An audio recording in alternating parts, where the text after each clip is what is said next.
So hi welcome back to our channel. So ఏంటంటే MBA third semester regular examinations ఉన్నాయి కదా. So ఇప్పుడు వాళ్ళకి ఆపరేషన్ మేనేజ్మెంట్ సబ్జెక్ట్ నుంచి నేను ఆల్రెడీ ప్రాబ్లమ్స్ అలాగే థియరీ పార్ట్ ఎక్స్ప్లెయిన్ చేశాను. సో థియరీ పార్ట్లో వచ్చేసి top 20 questions short questions explain చేశాను. సో డ్యామ్ షూర్గా దాని నుంచి మనం అవి చదువుకుంటే ఆ వీడియో వింటే మనకు 10 మార్క్స్ పక్కా వస్తాయి సెక్షన్ ఏలో.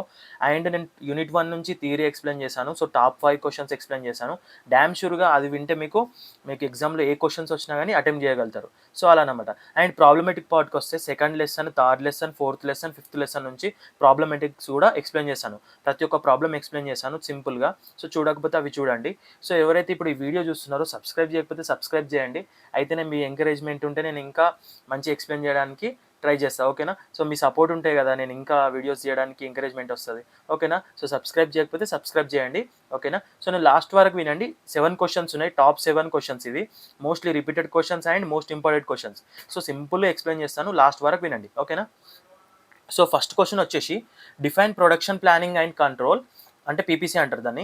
Discuss its importance and explain various functions and such as routing, scheduling, dispatching and follow up. So వీటిని ఎక్స్ప్లెయిన్ చేయమంటున్నాడు. ఓకేనా? సో క్వశ్చన్ మంచిగా చదవండి. నేను ఎక్స్ప్లెయిన్ చేస్తాను ఇప్పుడు. ఓకేనా?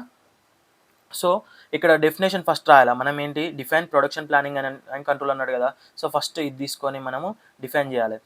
ఇక్కడ చూడండి, production planning and control PPC is the process of planning production activities in advance and controlling them during the execution to ensure smooth and timely manufacturing.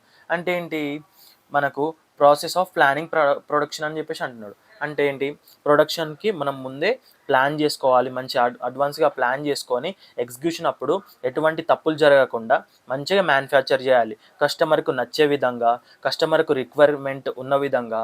So మంచిగా తయారు చేయాలని చెప్పేసి అంటున్నాడు. సో ప్రొడక్షన్కు ముందే ప్లానింగ్ చేసుకున్నాం అనుకో ఎటువంటి అడ్డంకులు రాకుండా ఉంటుందని చెప్పేసి ఈ డెఫినేషన్.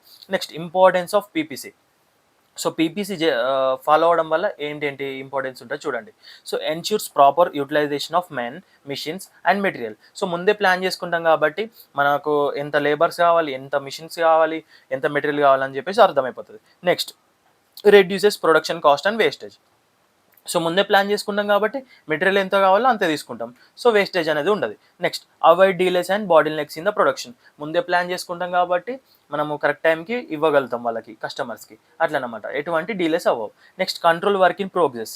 సో ఏంటి, మనకెప్పుడు మన వర్క్ ఇన్ ప్రోగ్రెస్ అనేది మన కంట్రోల్లో ఉంటుంది.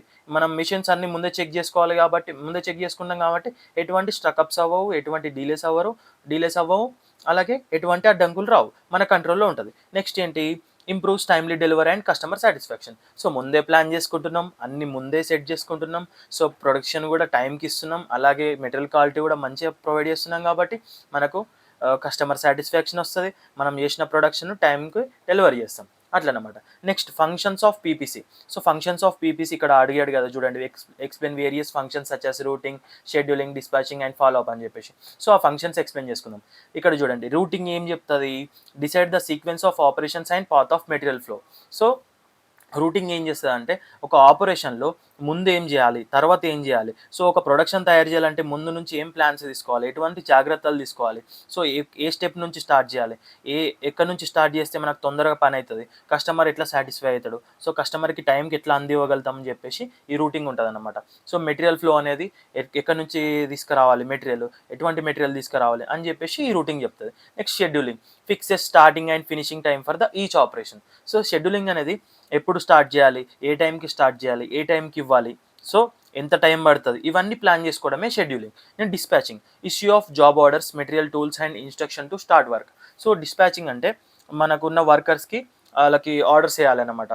ఇంత తయారు చేయాలి, మనం కస్టమర్స్కి ఇంత అందివ్వాలి, వాళ్ళకు టైంకి ఇవ్వాలని చెప్పేసి. అండ్ మెటీరియల్స్ ఎంత కావాలని చెప్పేసి వాళ్ళకి చెప్తామన్నమాట, లేబర్స్కి ఇంత మెటీరియల్ కావాలి, సో ఇంత మెటీరియల్ రెడీ చేసుకోండి అని చెప్పేసి, ఎటువంటి టూల్స్ యూజ్ చేయాలని చెప్పేసి, అలాగే వాళ్ళకి ఇన్స్ట్రక్షన్స్ ఇస్తాం వర్క్ స్టార్ట్ చేయని చెప్పేసి అట్లా. So next follow up, monitors production process and takes corrective actions and when delays occur. So వాళ్ళకి లేబర్స్ కానీ మన మిషన్స్ కానీ మనం అబ్జర్వ్ చేస్తూ ఉండాలి. ఏదైనా తప్పు జరిగితే వెంటనే దాన్ని సరిచేసి కంటిన్యూ చేపియాలి. సో ఫాలోఅప్ చేస్తేనే కదా మనకు ప్రొడక్షన్ అనేది కరెక్ట్ టైంకి అవుతుంది, ఎటువంటి తప్పుల్లా జరగకుండా అవుతాయి. అట్లనమాట. సో ఇదన్నమాట ఫంక్షన్స్. ఓకేనా? సో సింపుల్గా ఉంటుంది, ఎటువంటి టఫ్ టర్మినాలజీ ఉండదు, టఫ్ కాన్సెప్ట్ ఉండదు. మనం చూసేదే ఆల్రెడీ మనము జనరల్‌గా విన్నదే ఉంటది. అర్థమైందా? సో, మనము రియల్ లైఫ్‌లో ఏం జరుగుతదో అదే అన్నమాట. ఓకే. నెక్స్ట్ సెకండ్ క్వెషన్ వచ్చేసి explain the concept and need significance of material requirement planning అంటే దాన్ని ఎంఆర్‌పి1 అంటారు. Next describe the detail process and inputs required for material master production schedule and bill of materials and inventory records. So ఇక్కడ చూడండి MRP అంటే ఏంటి చూడండి. MRP అంటే ఏంటి? Material requirement planning. అంటే దానికి material requirement planning 1 is a computer based system used to determine what materials are required, how much is required and when it is required for production. So ఏం చెప్తుంది అంటే ఎంఆర్పి1 ఏం చెప్తుంది అంటే సో ఎంత material కావాలి మనకు, మెటీరియల్ ఎంత కావాలి, ఎప్పుడు కావాలి, ఎందుకోసం కావాలి, ఎప్పుడు ఆ మెటీరియల్ని మనం ప్రొడక్షన్లోకి తీసుకువెళ్ళాలి. సో ఇదంతా మెటీరియల్ రిక్వైర్ ప్లానింగ్ అనమాట. సో ఎందుకు ఎంఆర్పి మనకు కావాలి, ఎందుకు ఎంఆర్పి1 కావాలి. సో ఏంటంటే మనకి ఎప్పుడు ఒకవేళ మెటీరియల్ ప్లానింగ్ లేదనుకో ఏం చేస్తాం, ఒకవేళ షార్టేజ్ వచ్చిందనుకో అప్పుడు ప్రొడక్షన్ అయిపోతుంది. సో ముందే ప్లాన్ చేసుకొని ఎంత మెటీరియల్ కావాలో ప్లాన్ చేసుకున్నాం అనుకో షార్టేజ్ టైంలో మనకు పని ఆగదన్నమాట, ప్రొడక్షన్ ఆగదు, కంటిన్యూ అవుతుంది. Next reduces excess inventory and carrying cost. So ఒకవేళ మెటీరియల్ ప్లాన్ లేదనుకో ఆల్రెడీ గోడౌన్లో చాలా మెటీరియల్ ఉంది, అది చూసుకోకుండా ఇంకోసారి ఇంకా ఆర్డర్ చేసినాం. సో అప్పుడు ఏమవుతుంది, ఖరాబ్ అన్న అవుతుంది, అంటే లైక్ స్పాయిల్ అన్న అవుతుంది, లేకపోతే గోడౌన్లో పట్టదు కాబట్టి గోడౌన్ ఛార్జెస్ అవుతుంది, అలాగే క్యారింగ్ కాస్ట్, ట్రావెల్ కాస్ట్, ఇవన్నీ అవుతాయి కదా. సో ఇట్లా మనము ముందే ప్లాన్ చేసుకున్నాం అనుకో ఇవన్నీ రెడ్యూస్ అవుతుంది. Next improves accuracy in production planning. So production planning ఇప్పుడు మెటీరియల్ రిక్వైర్మెంట్ ప్లానింగ్ ఉంటేనే ప్రొడక్షన్ ప్లానింగ్లో మనకు అక్యురసీ ఉంటుంది. ఈ మెటీరియల్ అంతా తెచ్చుకొని ప్రొడక్షన్ చేయకపోతే వేస్టే కదా, ప్రొడక్షన్ లేకపోతే లాస్ కదా మనము. సో మనం ఎప్పుడైతే మెటీరియల్ రిక్వైర్ ప్లానింగ్లో కరెక్ట్ ఉంటే ప్రొడక్షన్ ప్లానింగ్లో కూడా కరెక్ట్ ఉంటామని చెప్పేసి ఉంది. Next significance of MRP one. So importance ఏంటి చూడండి, ensures timely availability of material. So మనం ముందే మెటీరియల్ రిక్వైర్డ్ ప్లానింగ్ చేసుకున్నాం అనుకో మనకు మెటీరియల్స్ అనేది ఎప్పటికీ అవైలబుల్గా ఉంటాయి. Next improves inventory control. So materials మనకు ఆల్రెడీ అవైలబుల్ ఉంటే మన మిషన్స్ కూడా ఎప్పుడు పని చేస్తూ ఉంటాయి అన్నమాట. మెటీరియల్ లేదనుకో మిషన్స్ ఎక్కడిదక్కడ అయిపోతాయి, సో తర్వాత సరిగ్గా పని చేయవు కదా అట్లా. Next reduces production interruptions. So ఏంటంటే మనకు మెటీరియల్ అవైలబుల్ ఉందనుకో మన పని అనేది మధ్యలో ఆగదు, వర్కర్స్ కంటిన్యూగా వర్క్ చేస్తారు, మన కంపెనీ మంచి నడుస్తుంది అట్లా అనమాట. Okay. Next inputs of MRP. MRP యొక్క ఇన్పుట్స్ చూడండి. ఎంపిఎస్ అంటే ఏంటి, master production schedule. So master production schedule అంటే ఏంటి చూడండి, specifies what product to produce and when అని చెప్పేసి. సో ఏం ప్రోడక్ట్ ప్రొడ్యూస్ చేయాలి, ఎప్పుడు ప్రొడ్యూస్ చేయాలి, ఎందుకు ప్రొడ్యూస్ చేయాలని చెప్పేసి మనకు ఎంపీఎస్ చెప్తుంది. అంటే మాస్టర్ ప్రొడక్షన్ షెడ్యూల్, ప్రొడక్షన్ని ఏదైతే ప్రొడక్షన్ చేస్తున్నామో దాన్ని షెడ్యూల్ చేయడం, అర్థమైందా. So next bill of materials, దీన్ని బిఓఎం అంటారు, list of components and quantities required. So మనకు ప్రొడక్షన్ చేయడానికి ఏం కాంపోనెంట్స్ కావాలి, ఎంత క్వాంటిటీ కావాలని చెప్పేసి ఈ బిల్ ఆఫ్ మెటీరియల్స్ చెప్తుంది. Next inventory records, details of stock on hand, lead time and safety stock. So inventory రికార్డ్స్లో ఏముంటుంది అంటే మన స్టాక్ ఎంత ఉంది, స్టాక్ ఆన్ హ్యాండ్ ఎంత ఉంది, అంటే మన చేతిలో ఎంత మెటీరియల్ ఉంది, టైంకి అందగలుగుతుందా, మన దగ్గర టైంకి మనం ప్రొడక్షన్కి చేయగలుగుతుందా ఆ మెటీరియల్ రెడీగా ఉందా ప్రొడక్షన్కి, అలాగే సేఫ్టీ స్టాక్ మన దగ్గర ఉందా లేదా, ఒకవేళ షార్టేజ్లు ఉన్నప్పుడు ఇన్వెంటరీ రికార్డ్స్లో నోట్ చేస్తారనమాట. ఓకే. నెక్స్ట్ ఎంఆర్పి యొక్క ప్రాసెస్ ఏంటి, సో ఎక్స్ప్లోజన్ ఆఫ్ బిఓఎం అంటే bill of material. So bill of materials ఎంత ఉన్నాయని చెప్పేసి మనం ముందే ప్లాన్ చేసుకుంటాం, మనకు అన్నీ తెలిసి ఉంటాయి కదా. మనకు ఇక్కడ చూడండి ఇన్వెంటరీ రికార్డ్స్లో ఆల్రెడీ మన దగ్గర అన్ని ఎంత స్టాక్ ఉందని చెప్పేసి తెలిసిపోతుంది. అండ్ కాంపోనెంట్స్ ఏమేమి కావాలి, క్వాంటిటీ ఎంత కావాలని చెప్పేసి మనకు ఇక్కడ తెలిసిపోతుంది ప్రాసెస్లో ఫస్ట్ స్టెప్లోనే. Next checking availability inventory. So మన దగ్గర మిషన్స్ కరెక్ట్గా ఉన్నాయా లేదా, ఒకవేళ ప్రొడక్షన్ ఇప్పుడు లైక్ ఒకటేసారి ఎక్కువ ప్రొడక్షన్ కావాలి, ఆర్డర్స్ ఎక్కువ వచ్చినాయి, సో మనకు మిషన్స్ సరిపోతుందా ప్రొడక్షన్కి, మన దగ్గర ఉన్న లేబర్స్ సరిపోతారా, మ్యాన్ పవర్ సరిపోతుందా, ఇంకేమైనా ఎక్స్ట్రా తెచ్చుకోవాలా అని చెప్పేసి చెకింగ్ చేసుకోవాలి. Next calculation of material requirements, net material requirements. So మన దగ్గర ఉన్న మెటీరియల్ సరిపోతుందా ఈ ప్రొడక్షన్కి అని చెప్పేసి క్యాలిక్యులేషన్ చేయాలి. Next generation of purchase and production orders. So మన దగ్గర ఉన్న మెటీరియల్కి, ఆర్డర్కి, ప్రొడక్షన్ ఆర్డర్స్కి కరెక్ట్గా ఉందా లేదా స్టాక్ అని చెప్పేసి తెలుసుకోవాలి. సో ఆ తర్వాత ఏం చేయాలి, సో మనకు ఎంత అయితే ఒకవేళ లేదనుకో ఎంత మనకు మెటీరియల్ అవసరమో అది ఆర్డర్ చేయాలా, ఆ ప్రొడక్షన్ స్టార్ట్ చేయాలా అట్లనమాట. ఇదే MRP process. Next what is master production schedule. So ఇక్కడ మాస్టర్ ప్రొడక్షన్ షెడ్యూల్ గురించి ఆల్రెడీ ఇక్కడ మనకు వచ్చింది, ఇక్కడ చూడండి specifies what product to produce and when. అంటే ఎప్పుడు ఏం ప్రొడక్ట్ కావాలి, ఎప్పుడు ప్రొడ్యూస్ చేయాలని చెప్పేసి ఈ ఎంపీఎస్ చెప్తుందని చెప్పిన. సో దాని నుంచి మనకి ఇప్పుడు ఇక్కడ లాంగ్ క్వశ్చన్ వచ్చింది చూడండి. ఇక్కడ ఈజ్ ది ఇక్కడ ఇంకా డెప్త్గా చెప్తా చూడండి. Master production schedule MPS is a time based plan that specifies how many units of finished products will be produced and when. So ఎన్ని యూనిట్స్ ఆఫ్ ప్రొడక్ట్స్ అనే ఇప్పుడు ఒక ఎన్ని యూనిట్స్ ఆఫ్ ప్రోడక్ట్ మనం ప్రొడ్యూస్ చేయగలుగుతాం, ఎప్పుడు ప్రొడ్యూస్ చేయగలుగుతాం, ఎప్పుడు ప్రొడ్యూస్ చేయాలి, ఎంత చేయగలుగుతాం, మన దగ్గర ఎంత మెటీరియల్ ఉందని చెప్పేసి ఈ ఎంపీఎస్ చెప్తుంది అనమాట. ఓకే, ఏ టైంకి ప్రొడ్యూస్ చేయగలుగుతాం అట్లా. ఓకే, నెక్స్ట్ ఇప్పుడు ఆబ్జెక్టివ్స్ ఆఫ్ ఎంపీఎస్ చూసుకుంటే to meet customer demand. So ముందే మనము మెటీరియల్ మాస్టర్ ప్రొడక్షన్ షెడ్యూల్ చేసుకున్నాం అనుకో, ఎన్ని యూనిట్స్ ప్రొడ్యూస్ చేయగలుగుతాం, ఏ టైంకి ప్రొడ్యూస్ చేయగలుగుతాం తెలిసిందనుకో, మనం కస్టమర్ యొక్క డిమాండ్ మనము రీచ్ అవుతాం అనమాట. Next to utilize production capacity of effectively. So మనకు ప్రొడక్షన్ కెపాసిటీ ఎంత ఉంది అని చెప్పేసి మనకు ముందే తెలుస్తుంది అనమాట. మనం యూటిలైజ్ చేసుకోవచ్చు, మ్యాన్ పవర్ని యూటిలైజ్ చేసుకోవచ్చు, మిషన్స్ ఎన్ని కావాలో మనకు తెలిసిపోతుంది ముందే, అన్నీ మనం కస్టమర్ నీడ్స్ని రీచ్ అవుతాం అనమాట. Next to reduce inventory levels. So ఒకవేళ ఎక్కువ అవసరం లేదనుకో, ఎంత అవసరం ఉంటే అంతే యూజ్ చేస్తాం. సో మనం ఒకవేళ ఆ మాస్టర్ ప్లానింగ్ లేదనుకో, ఎంపీఎస్ లేదనుకో, అది యూజ్ చేయలేమనుకో, ఏమవుతుంది, అనవసరంగా గందరగోళంగా ఇష్టం ఉన్నట్టు ఆలోచించి ప్రొడక్షన్ అనేది ఆగమాగం అయిపోతుంది. అట్లా to coordinate sales and production activities. So సేల్స్ని ప్రొడక్షన్ యాక్టివిటీస్ని మంచిగా రెండు కలిపి మంచిగా కంటిన్యూ చేయాలంటే మనకి ఎంపీఎస్ కావాలి అట్లా. Next steps to prepare MPS. Steps to prepare ఎంపీఎస్లో చూడండి,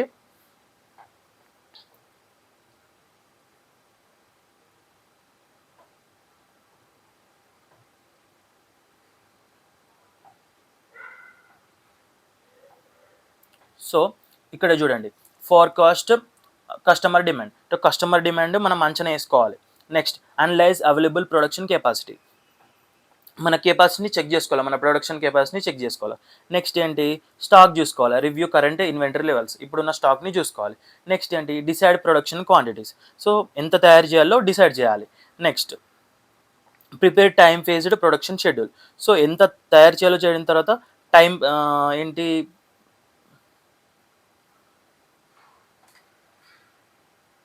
సో ఎంత టైంలో మనం ప్రొడక్షన్ చేయగలం ముందే షెడ్యూల్ చేసుకోవాలి. Next review and revise the schedule periodically. So మనం ప్లాన్ చేసుకునేంతా ఒకసారి రివ్యూ చేసుకోవాలా, రివైజ్ చేసుకోవాలా, ఎంత కరెక్ట్ ఉన్నదో అని చూసుకోవాలా. ఇంతేనమాట ప్రిపేర్ ఎంపీఎస్ అంటే ఇది స్టెప్స్ అనమాట, సింపుల్గా ఉంటుంది. ఓకే, నెక్స్ట్ ఫోర్త్ క్వశ్చన్ చూసుకుంటే ఏంటి, డిఫైన్ ఎకనామిక్ బ్యాచ్ క్వాంటిటీ ఈబీక్యూ. దాన్ని ఈబీక్యూ అంటారు షార్ట్ ఫామ్లో.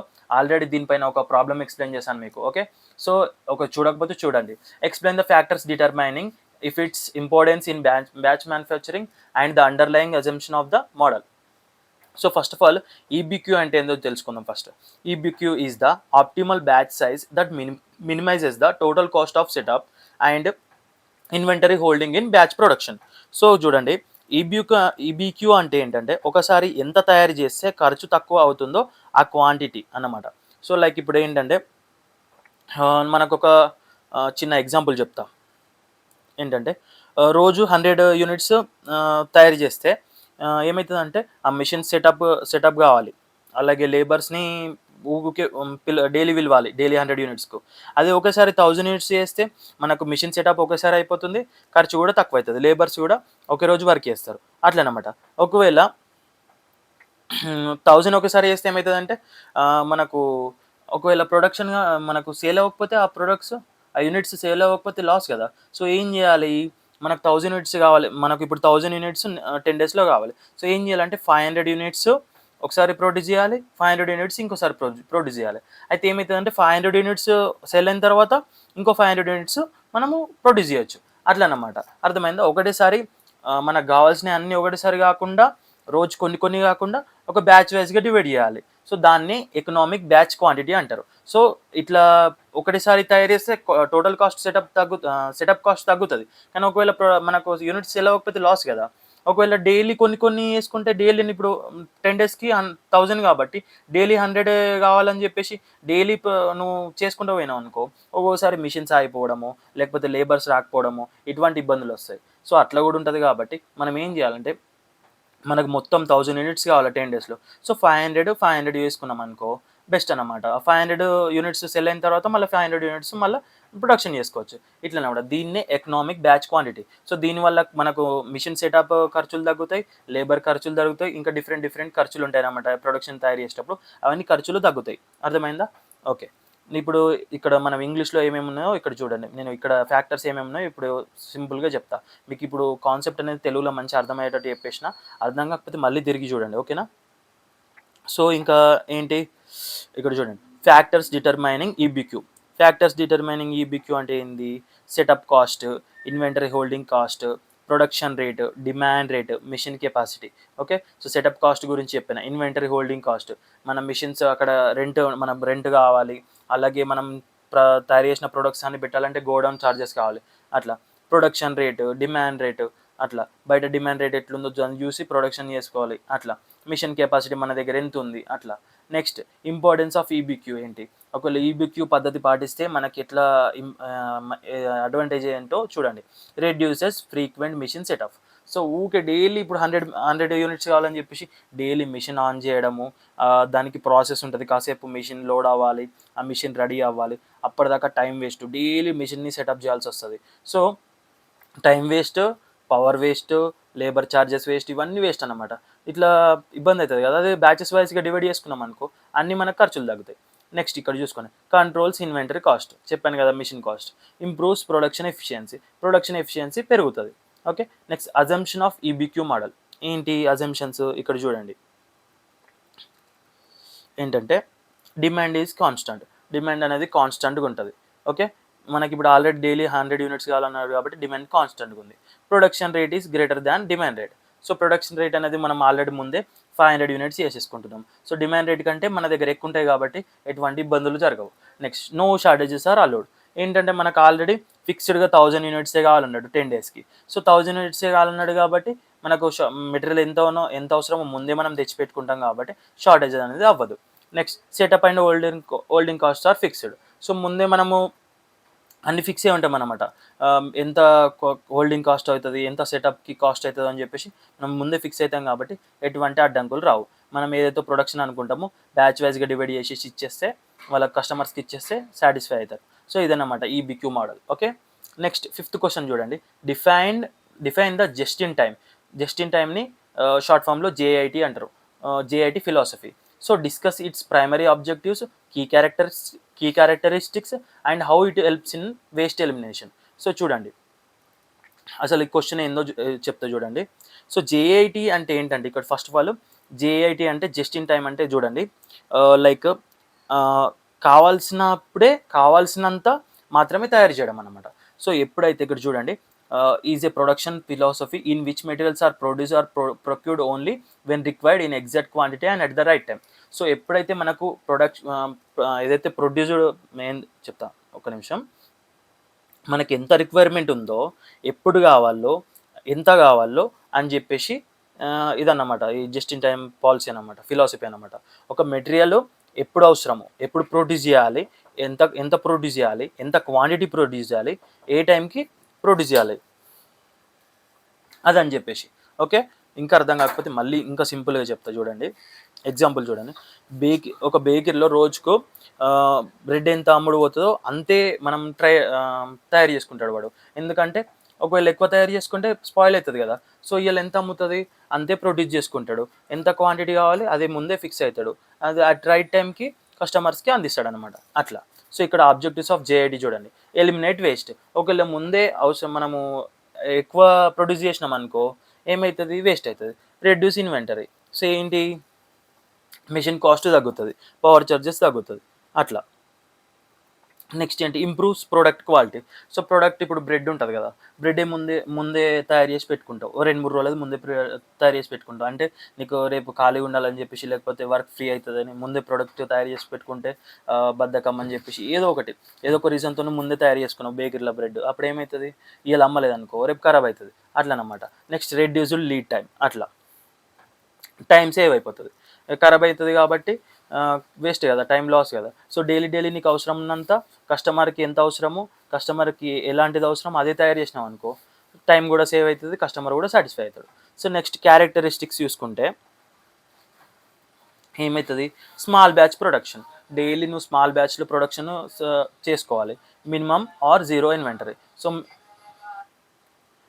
మినిమమ్గా ప్రొవైడ్ చేసుకుంటావు, జీరో ఇన్వెంటరీ ఛార్జెస్. ఎందుకంటే ఏమంటే ఇప్పుడు లైక్ నీకు ఇష్టం ఉన్నంతని ప్రొవైడ్ చేసుకుంటావు, నువ్వు జీరో ఇన్వెంటరీ. ఎందుకంటే నీకు ఎక్స్ట్రా అవసరం లేదు కదా, వీళ్ళు ఎంత కావాలో అంతే తీసుకుంటావు.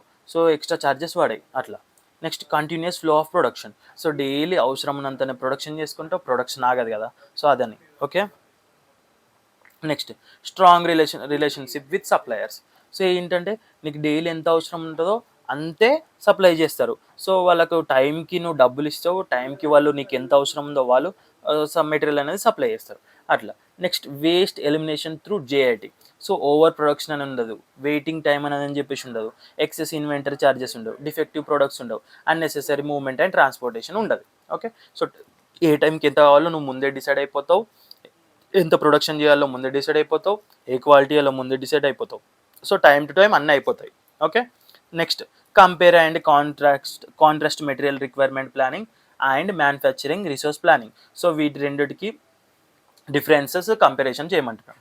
సో ఇక్కడ చూడండి, first of all MRP1 is concern only with planning and control of material required for the production. So ఇది చెప్పాను కదా, MRP మెటీరియల్ రిక్వైర్డ్ ప్లానింగ్ అంటే. సో మనకి ఎంత మెటీరియల్ కావాలి, ఎంత ఎప్పుడు కావాలి, ఎందుకోసం కావాలని చెప్పేసి ఈ మెటీరియల్ రిక్వైర్డ్ ప్లానింగ్లో ఉంటుంది.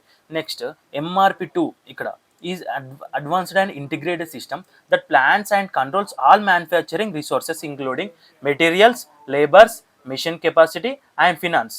సో దీంట్లో ఓన్లీ మెటీరియల్ ప్లానింగే కాకుండా లేబర్స్ కరెక్ట్ ఉన్నారా లేదా, మిషన్ కెపాసిటీ ఉందా లేదా, ఫినాన్స్ మన దగ్గర డబ్బులు ఉన్నాయా లేదా, ఇవన్నీ చూసుకుంటాడు అనమాట MRP2 ద్వారా అట్లా అనమాట.